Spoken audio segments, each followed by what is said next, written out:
Hey, you're here? That's good. Tonight, we're going to drift back, not to the high seas or blood-slicked battlefields, but to the frostbitten edge of the known world, where the wind moves like an animal and people live not in sagas, but in silence. We're not here for glory. We're not here for dragon-headed ships or mythic feasts or wild-haired warriors swinging axes under northern lights. You've heard those stories. Everybody has, but this one's quieter. This one lives in the cracks between heroism and survival, in the slow unraveling of another cold morning in a village no one will ever write songs about. The kind of place where your breath fogs before you've said a word and the sky stays grey for weeks like it forgot how to be anything else. The kind of life where every day looks like the one before and the one after. Before we dive in, go ahead. Dim the lights. Let your room settle around you. Maybe light a candle if you've got one, or just let the dark thicken naturally. Put on a blanket. Let the outside world fade into background noise. You won't need it here. We're stepping back more than 1,000 years into a world that's gone now but not entirely lost. Tonight's video is about what Viking life really looked like, day to day, hour to hour, in the long stretches between the stories we tell about them. Because for every voyage across the sea, there were 100 frozen mornings spent hauling firewood, milking goats, patching leaks in the thatch. We romanticize the Vikings, we always have. The iron, the leather, the runes carved into wet wood, the howling warrior charging through smoke and arrows. But what if I told you that the average Viking never went raiding, that most of them never saw a battlefield? That they lived and died in the same narrow stretch of land, working the same cursed soil, under the same low clouds, without ever once feeling legendary? This isn't that story. This is something smaller, something colder. We're going to start with the land because everything starts with the land. Before there were gods or kings or ships, there was dirt, mud, wind, a strange, gnawing kind of silence. And somewhere inside that silence, a village. You can picture it now if you try. A cluster of long houses hunched like tired animals in the fog, smoke rising low and slow into a windless sky, animal skins drying stiff on a rack. A single dog barking from the edge of the tree line, then nothing. The sea is somewhere nearby, but you can't hear it, not yet. Just the creak of wood and the muffled crackle of fire behind thick turf walls. You're not a warrior here, you're just here, alive for now. One of many. No saga written in your name. No gods whispering your fate. Just chores, aches, silence, frost, and the small, flickering hope that spring will come before the food runs out. This is what Viking life looked like when no one was watching. Let's begin. We start not with a sword, but with the silence.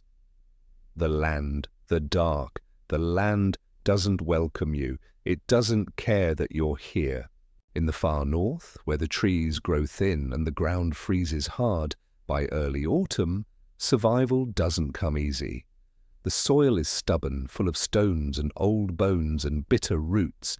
It yields only when you beg it, and even then, only enough to keep you working. The fjords rise like broken teeth from the ocean, their jagged faces black with lichen and slick with sea spray. The wind cuts sideways, always sideways, threading through the gaps in your wool cloak, no matter how tightly you wrap it. Even in summer there's a chill just under the skin of the world, the kind of chill that seeps into wood, into straw, into your bones. You learn not to fight it. You don't conquer this place, you endure it. And that endurance, quiet and painful, is what defined life in a Viking village far more than war ever did.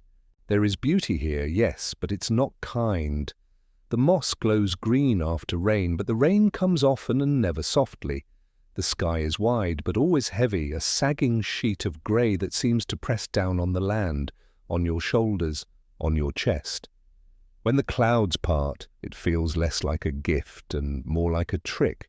The sun never stays long.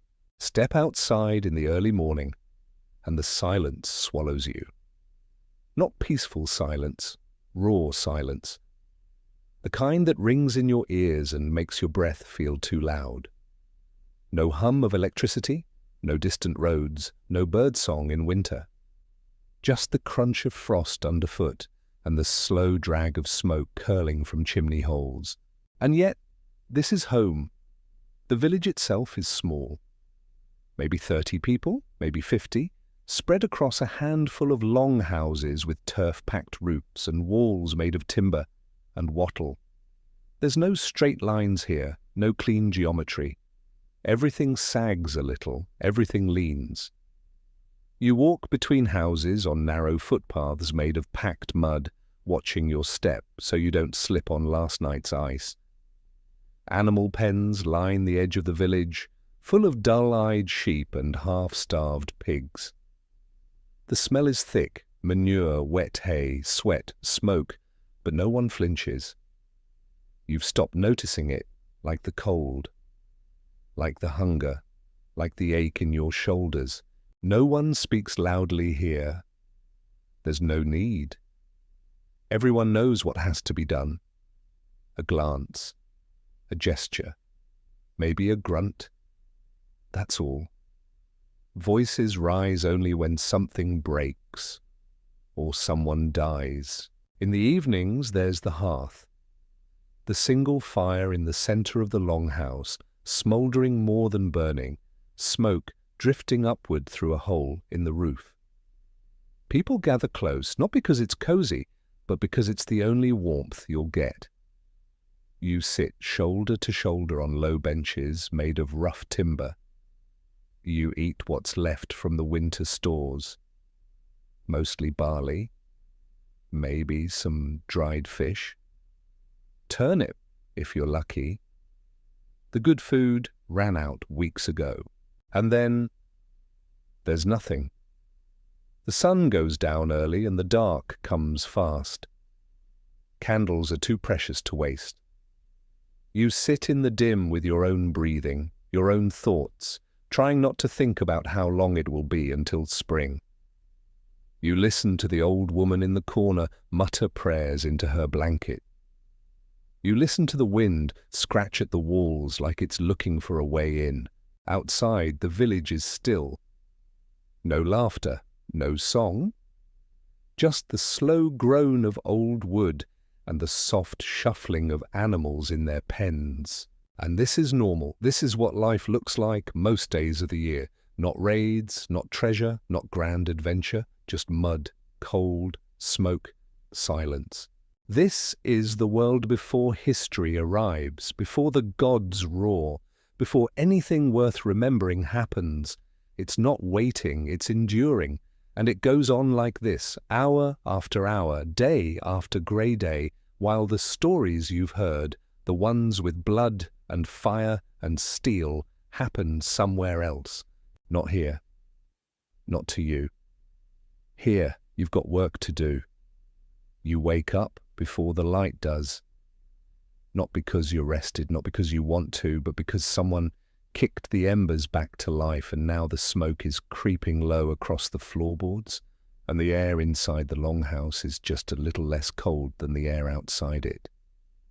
That's your signal. The day has started. You don't stretch, you don't yawn, you sit up stiff, pull the same tunic over your head, the one you've worn for weeks, maybe months. The wool itches and smells like everything it's touched, mud, sweat, smoke, meat. There's no water for washing, not in winter. No soap, no privacy. You don't expect comfort, you expect work. If you're lucky, someone's handed you a crust of barley bread. If you're less lucky, you chew dried fish with cracked molars and swallow it without looking at it too closely. Either way, it's not enough. It never is. Hunger is a constant, a familiar ache that you learn to fold around like a blanket. You don't talk about it, you just carry it. The rest of the day, You already know it. Not because it's predictable, because it's unchanging. The tasks rotate by season, but the rhythm never lets up. Haul water from the stream, chop wood if you can find it, mend the roof with straw and frozen mud, turn the soil when it thaws, patch the fence the goats keep breaking, skin the rabbit your brother caught, and tan the hide if you can find enough lye. You don't get to specialize, you do everything, and you do it because if you don't, something breaks or someone dies. The romantic image of the Viking warrior doesn't live here. What lives here is the slow, aching labor of keeping a small human population alive on the edge of ruin. The sharp end of a plough is more important than the sharp end of a sword. The most valuable skill isn't killing, it's knowing when to plant barley so it doesn't freeze, or how to tell when the goat is sick, or how to twist flax into thread fine enough for a cloak that won't let in the wind. Women work harder than anyone else, not in some noble, symbolic way, in the real way. If you're a woman in a Viking village, you don't stop moving. You're spinning, weaving, grinding grain between stone, boiling porridge, birthing children, stitching wounds, tending to animals, scouring pots, treating infections with herbs you gathered 4 months ago and dried in bundles above the hearth. There's no break. You work until your hands bleed, and you still owe more hours than the day has. And if you're pregnant, you keep going. If the baby comes, you hope it lives. And if it doesn't, you bury it outside the fence with your own hands and go back to milking the cow. No one writes this part into the sagas. If you're a child, your childhood is brief. You start carrying, fetching, helping before your legs are long enough to keep up. There's no school, no toys, no lullabies. You learn by watching, by copying. You learn how to stitch wounds, how to set traps, how to bleed a sheep without wasting the blood. You learn to be useful. If you're not, you won't last. And if you're a thrall, if you were captured or born into slavery, you don't even get the dignity of choosing your labor. You're told where to go, what to carry, who to serve. You sleep near the animals if you're lucky. You don't eat first. You don't speak unless spoken to. And no one remembers your name when you die. There's no rest. There's no weekend. The concept doesn't exist. You work on feast days. You work during childbirth. You work while grieving. There is always more to fix, more to haul, more to scrape and gut and sew. You sleep where you can. You don't sleep well. The thatch roof leaks when it rains. The floor is packed earth. The lice are unavoidable. Even leisure has a purpose. Stories are told not just to entertain, but to warn. Songs are sung to pass down memory, to keep the dead close, to explain why things hurt the way they do. There's no such thing as doing nothing. You are always either preparing for survival or recovering from nearly failing it. And somehow the village holds. Through frost and famine and back-breaking repetition, it holds. Because no one expects ease. No one assumes they deserve comfort. They just keep moving, one hand-woven step at a time. And still, above it all, there's a structure, a ladder, a system that says who works most, who eats best, and who gets to make the rules. We'll climb that ladder next, but be warned. It doesn't lead to anything noble, just another layer of cold truth. No one in the village believes they're equal. They don't have to be told. It's written into the bones of daily life, pressed into the mud walls, sewn into the seams of every fur cloak. You can see it in the way people walk, some upright, with weight behind their words, others moving like smoke between commands. There's a ladder here, and you're on it, whether you like it or not. At the top are the jarls, maybe just one, maybe a family, depending on how big your village is. They don't wear crowns or sit on thrones, not in the way you'd picture. But their cloak is thicker, their longhouse is larger, they have more meat in winter and more iron on their belts. They own things, land, animals, people, and more importantly, they own stories. The Jarls are the ones whose ancestors did something memorable and whose descendants will inherit the benefit of that memory. Honor isn't something you earn here. It's something you're born holding, like a blade passed down from father to son, blood-stained and irreplaceable. Below the Jarls are the Carls, the free farmers. This is where most people live on the social map. And free is a generous word. You can move, technically. You can own land, kind of. You can marry, raise children, pass down property, assuming you don't owe too many favors or debts. You have responsibilities, a voice at the local assembly if you're lucky, but not much power. Your world is limited to what you can carry, repair, harvest. And the line between free and not free is thinner than the frost on your window slats. Then at the bottom, there are the thralls, the enslaved, the stolen, the children of the stolen. You don't get to choose to be a thrall, and you don't get to stop being one. You don't own your time. Your body is someone else's resource. You don't get to eat until everyone else has eaten. You sleep in the corners of other people's houses. If you die from cold, or work, or punishment, it's not recorded. If you live, you keep living exactly the same way, unseen except when you're needed. And yet even among thralls there are gradients. A household thrall might be slightly better off than a labour thrall. A woman might be kept closer, guarded more, used more. Some might be granted small freedoms, promises, tricks of upward movement. But it's all ornamental. You don't get out, and not unless someone buys you, not unless someone marries you, not unless you somehow find favour with the gods and your owner in the same breath. And even then, you carry the memory of being owned in the way you walk, in the way people look at you when they think you aren't looking. The system runs deep. People internalize it. They pass it down. Children are taught not just to work, but to know where they stand, who they can speak to, who they must bow to. Honor is currency, but so is shame. If your uncle was a thief, you are a thief. If your mother was born a thrall, then even if you somehow earn freedom, your blood never forgets. There is justice, but it's not fair. The village assembly handles disputes, arguments over land, over animals, over insults. But if you're poor, or a woman, or a stranger, your voice is quieter. Punishments are physical, fines, beatings, exile, in some cases death.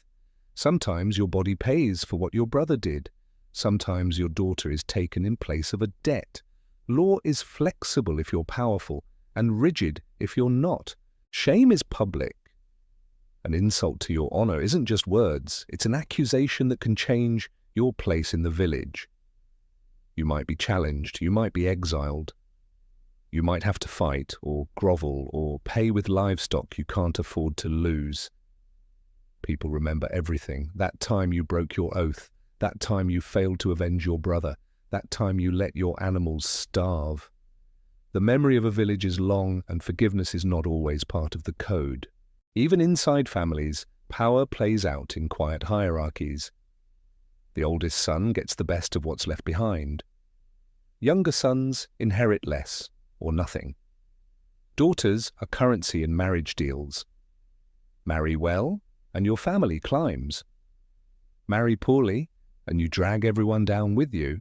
There's pressure in your very existence, not to shine, not to thrive, but not to fail. Failure sticks to a name like rot. It spreads. And still everyone believes in the system because the alternative is chaos, and chaos here is death. People enforce these roles not because they're fair, but because they're familiar. If you know who you are and who you serve and who you can blame, the world becomes survivable, just barely. But even in this rigid order, even in this bone-deep acceptance of place and punishment, there's something darker underneath, a force even stronger than the law of men or the power of Jarls, something invisible, uncontrollable, watching, waiting, the gods. And they are not gentle. They didn't believe in the gods the way we believe in stories. They believed like you believe in fire, like you believe in drowning, not abstract, not poetic, real, heavy, dangerous. You didn't love the gods, you respected them, you feared them, and you tried not to draw their attention unless you had to, because when the gods noticed you, it usually meant something had gone wrong. The Norse pantheon wasn't a gallery of kind protectors watching from the sky. It was a tangle of forces, petty, wild, vengeful, ancient, whose moods were unpredictable and whose justice didn't always resemble human morality. Odin, the Allfather, who gave up his eye for knowledge, might reward you with wisdom or madness. Thor could protect you with his hammer or strike your crops with lightning. Freya was beauty and desire and blood. Loki. Well, you didn't pray to Loki unless you were desperate. And even then you braced yourself. These gods were not far away, they were everywhere. In the hills, the streams, the woods. Every natural thing had a spirit, a will, a set of rules that could be violated if you weren't careful. Cut the wrong tree, disturb the wrong stone, eat from the wrong animal, and the consequences could follow you for life. Not in punishment, always, but in imbalance. Sickness, famine, a child born wrong, a cow that won't give milk, a year with no fish. So you performed rituals not for celebration, but for survival. You made offerings, blood, bones, carefully braided straw dolls. You left food out for the landvættir, the hidden spirits of the land.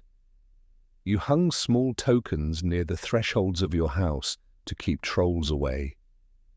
You whispered the names of your ancestors before planting, before harvesting, before childbirth.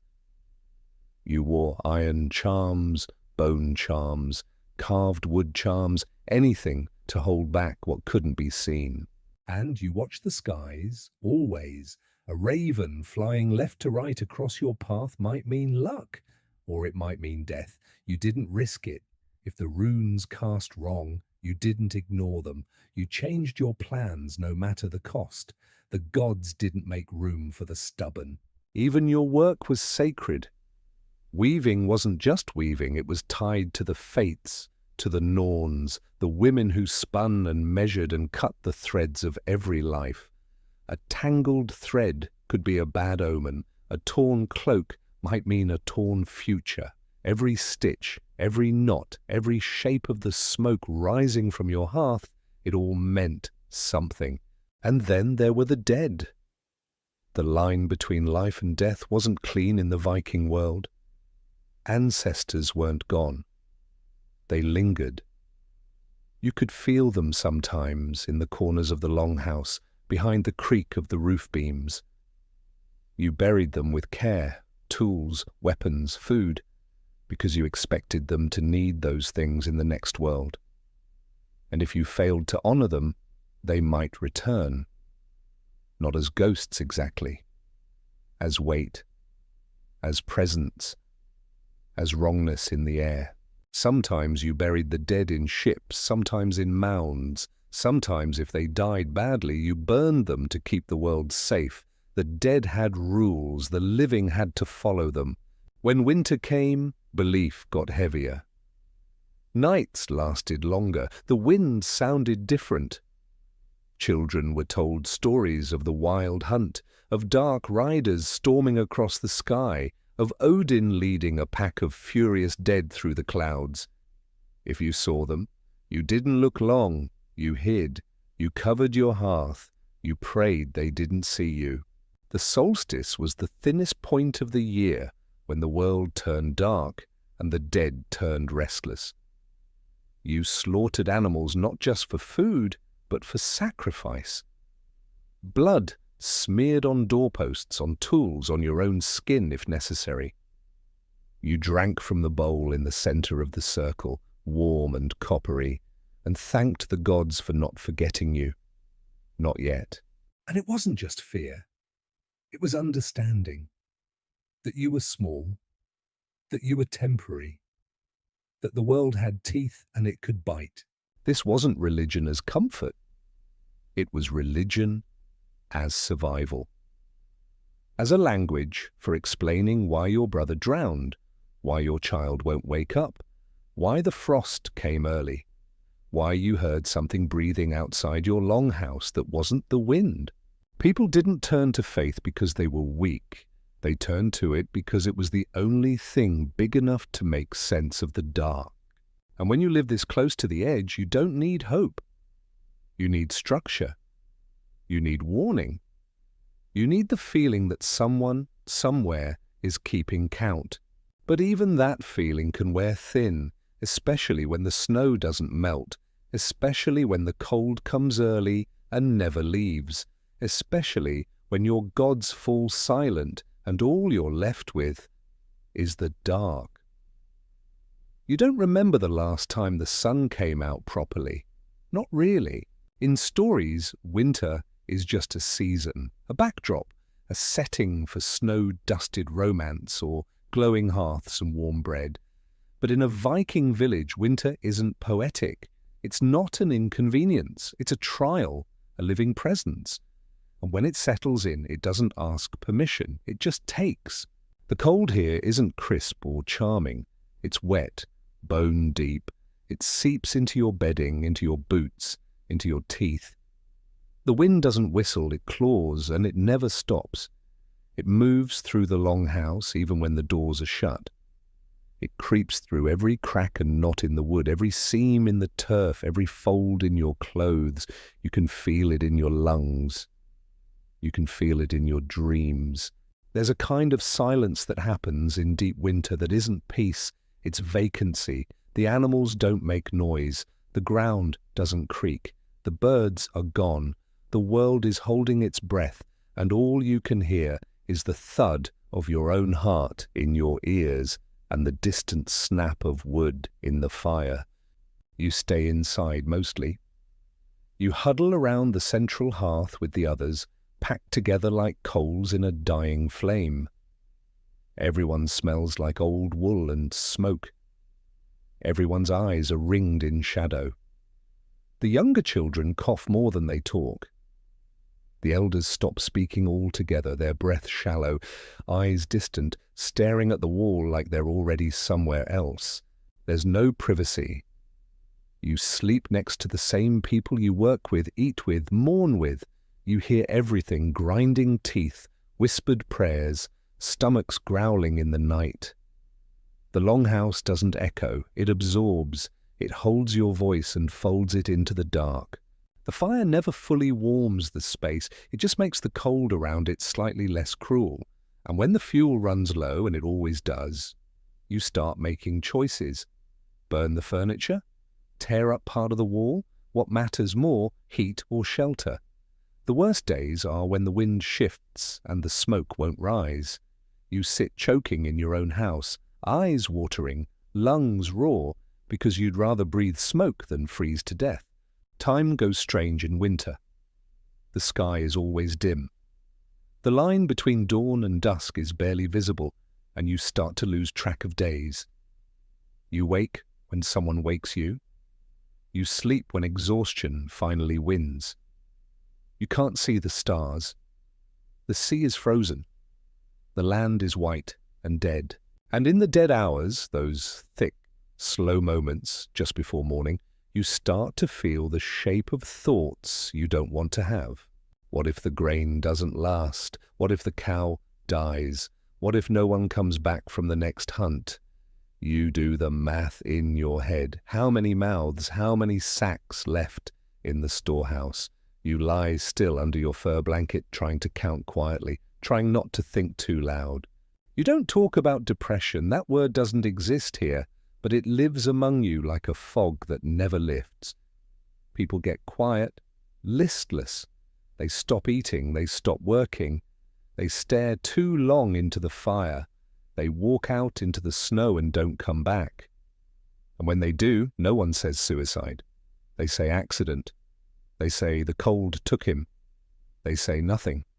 You tell stories to stay sane. You speak of warmer seasons, of brave ancestors, of the gods still watching. You keep your voice low, you keep the tone light, but everyone hears the undertow, the desperation. What if the grain doesn't last? What if the cow dies? What if no one comes back from the next hunt? You do the math in your head. How many mouths, how many sacks left in the storehouse?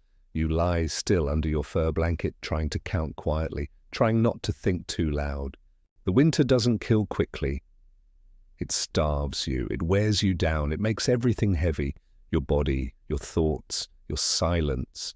And when it finally breaks, when the ice begins to melt and the birds come back and the mud returns underfoot, it doesn't feel like triumph. It feels like release. Like dragging yourself out of a nightmare you had to live through awake. You don't celebrate. Not yet. First, you count the dead. Then you start digging, because the ground's soft enough again to bury them. The stories say they were born for glory, that every Viking grew up with a sword in hand and a ship underfoot, that they craved battle like breath, that their lives were defined by conquest, and their deaths wrapped in honor, sung into eternity by skalds with clear voices and long memories. That's the story. But the truth is colder and heavier. Most people in a Viking village never saw war, never boarded a long ship, never touched the coasts of England or felt Frankish gold in their hands. That was for a few, the strongest, the most desperate, or the most fortunate. Everyone else stayed behind, knee-deep in mud, counting the days until the harvest or the next frost. Raiding wasn't a rite of passage, it was a gamble. You left your home knowing you might not come back, knowing your body could rot in a foreign field, unmourned, unburied, forgotten, that you might drown off some nameless coast or bleed out under the weight of a foreign spear, praying to gods who weren't listening. And if you did come back, it wasn't always to celebration. The wealth you brought home didn't erase the losses. People had starved while you were gone. Your wife had buried your son. The thralls had run off. The roof had collapsed. You might return with silver rings and foreign scars, but you also returned to a village that had learned how to live without you. And glory? Glory was selective. Glory was scripted. Glory depended on who was telling the story and why. The sagas are loud, but the villages were quiet. In truth, many who sailed never came back rich. Some came back maimed. Some returned with no treasure at all, just stories that grew wilder with every telling, tales stretched to fill the silence between hunger pangs. The lucky ones traded or looted or took slaves. The unlucky ones ended up as skulls on someone else's post. And even the victors, those who did return with wealth, often found their fortunes short-lived. Gold doesn't feed a cow. Silver doesn't mend the fence. The spoils of a raid might buy you status, maybe a better cloak, maybe a say at the next village meeting. But it didn't buy you peace, and it didn't buy you safety. Because when the raiders came back, they brought more than treasure. They brought stories, ideas, diseases, enemies. And sometimes they brought violence home with them. Violence that didn't stop at the shore. Some men changed out there. You leave as a farmer with a sharp axe. You come back a killer. And that doesn't always stay on the battlefield. There are stories that don't get written in runes. Stories of men who came back harder, louder, meaner, who drank more, struck faster, took what they wanted because they thought they'd earned it. Raiding changes people, glory warps them, and the village, it absorbs that, or it breaks. And then, of course, there's Valhalla. The Golden Hall, the warrior's afterlife, a place of endless battle and endless feasting. Sounds beautiful if you're hearing it from a warm place, with a full belly. But in the village, when the air is brittle and the gods are silent, even Valhalla feels distant, unreal. The kind of story you tell yourself when you need to make sense of a pointless death, because most don't die with swords in their hands. They die in childbirth, in famine, in the cold. They fall off roofs. They get kicked by horses. They drown in shallow rivers trying to fetch water. They waste away from infections no one knows how to treat. They cough themselves into the grave by 30. And those deaths don't make it into songs. They're not remembered, but they're the truth. Viking life wasn't glorious. It was hard, brutal, fragile, and most people lived not for honor, but just to live, to see another summer, to raise a child to adulthood, to finish the winter with both hands and both feet. That was the real victory. Glory was a myth. Survival was the story. And when you finally understand that, when you hear the silence between the sagas, the frostbitten pause where real life existed, you start to see the people not as legends, but as something closer. Not heroes, just human. So here we are. Not at the end of a saga, but at the edge of something quieter. Something more human. You've seen the Viking Village now, not the one carved in stone or sung in battle hall ballads, but the one that creaked and breathed and froze through each bleak winter. The one where children cried into smoke-thick air, and women wore their hands raw against flax and hide. The one where men rose early not for war, but to fix a broken yoke before the frost set in. It's strange, isn't it? How we want to believe in greatness. How easy it is to wrap a myth around hardship and call it courage. But there's something braver, I think, in the quiet struggle. Not the epic fight, but the long one, the endless one, the one with no music behind it. No one was watching these people, no one was recording their stories, and maybe that's why we romanticize them, because the truth of how they lived is almost too close, too raw. They didn't get closure, they didn't get reward. They got the next day, and if they were lucky, they survived it. The longhouse fades now, the embers dying low. You can almost hear the last cough from the corner, the shuffle of tired feet, the flap of hide across the doorway. Maybe someone singing, but not for show.